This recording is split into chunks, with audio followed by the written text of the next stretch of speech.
Alright guys, for this problem it wants you to find the average value of the function 3x squared minus 2x on the interval 1 to 4. Well, right off the bat, since it says average value, whenever it says average or mean value, go ahead and write the formula, which is 1 over b minus a times the definite integral from a to b of your function. All right, in this case, my interval is 1 to 4, so the value of a is 1 and the value of b is 4. So I'm just going to plug those into the formula. So I'm going to have 1 over 4 minus 1 times the definite integral from 1 to 4 of my function, which in this case is 3x squared minus 2x dx. All right, now let's do a little bit of cleaning up.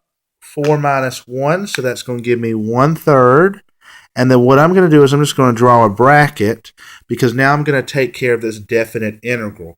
Now remember, using the fundamental theorem of calculus, you can evaluate any definite integral by first finding the antiderivative of the function. So using my rules for antiderivatives, I'm going to pull out this constant of 3 and this constant of negative 2.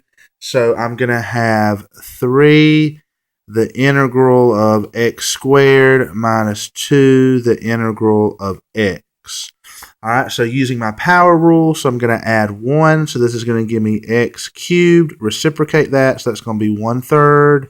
And don't forget the 3 that you pulled out originally. Understood exponent of 1 here, so I'm going to add 1. So that's going to give me x squared. Reciprocate that, so that'll be 1/2.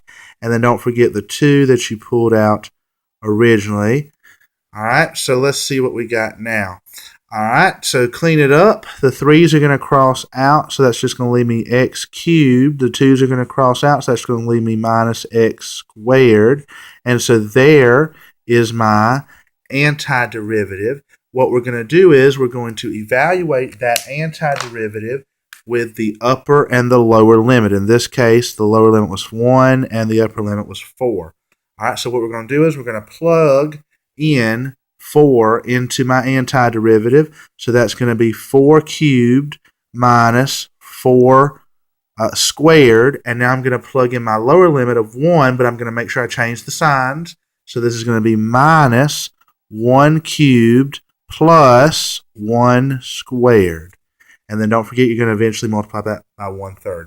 Okay, let's do some arithmetic. 4 cubed is going to be 64 minus 4 squared is 16, so 64 minus my 16, that's going to be 48, and then minus 1 is 47, plus 1 is back at 48, so that gives me 1/3 of 48, and 3 goes into 48 16 times. So my answer would be 16. And what that 16 represents is that would be the average height of the function on the interval from 1 to 4.